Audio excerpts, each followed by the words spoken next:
महात्मा बुद्ध के उपदेश, विचार व कहानियों से जीवन में सकारात्मक बदलाव आते हैं। बुद्ध कहते हैं कि बुद्ध बनने के लिए मेरे विचारों को सुनो और अपने जरूरत के अनुसार रूपांतरित कर अनुसरण करो। महात्मा गौतम बुद्ध को बौद्ध धर्म का संस्थापक कहा जाता है। महात्मा बुद्ध के उपदेश, विचार व कहानियों से जीवन में सकारात्मक बदलाव आते हैं। बुद्ध कहते हैं कि बुद्ध बनने के लिए मेरे विचारों को सुनो और अपने जरूरत के अनुसार रूपांतरित कर अनुसरण करो। महात्मा गौतम बुद्ध को बौद्ध धर्म का संस्थापक कहा जाता है। उन्होंने वर्षों बोध गया के बोधि वृक्ष के नीचे बैठकर तपस्या की और इसके बाद उन्हें दिव्य ज्ञान की प्राप्ति हुई। बुद्ध ने अपने विचारों और उपदेशों से पूरे संसार को शांति और अहिंसा का मार्ग दिखाया। इसलिए कहा जाता है कि बुद्ध के विचार आपका जीवन बदल सकते हैं।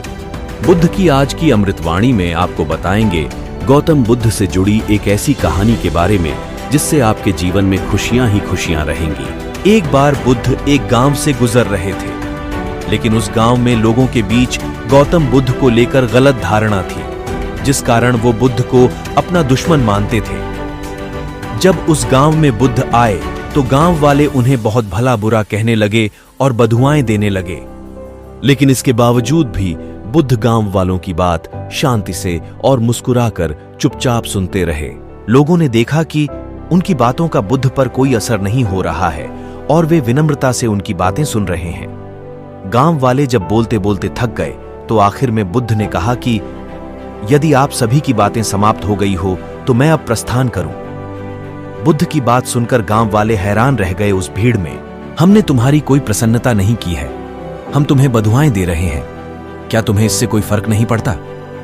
बुद्ध मुस्कुराते हुए बोले, जाओ, मैं आपकी गालियां या बद्दुओं को लेता ही नहीं। आपके द्वारा दी गई गालियों से भला मेरा क्या होगा? जब तक कि मैं आपकी गालियों को स्वीकार ही नहीं करता, इसका कोई परिणाम ही नहीं होगा। जानते हैं, कुछ दिन पहले एक व्यक्ति ने मुझे बहुत सारे उपहार दिए, लेकिन मैंने उसे लेने से मना कर दिया। जब मैं लूंगा ही नहीं तो कोई मुझे कैसे दे पाएगा? बुद्ध ने पूछा, बताइए, अगर मैंने उपहार नहीं लिया तो उपहार देने वाले व्यक्ति ने क्या किया होगा? भीड़ में से किसी ने कहा, व्यक्ति ने अपने उपहार को अपने पास रख लिया होगा।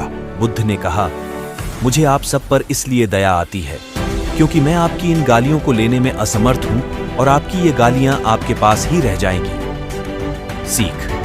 भगवान गौतम बुद्ध के जीवन से जुड़ी इस कहानी से यह सीख मिलती है कि हम अक्सर अपने दुखों का कारण दूसरों को समझते हैं, लेकिन असल में यह हम पर ही निर्भर करता है कि हम वास्तव में क्या लेना चाहते हैं, खुशी या गम, उदासी या मुस्कान। यकीन मानिए, ये छोटी सी कहानी जीवन में एक बड़ा बदलाव ला सकती है।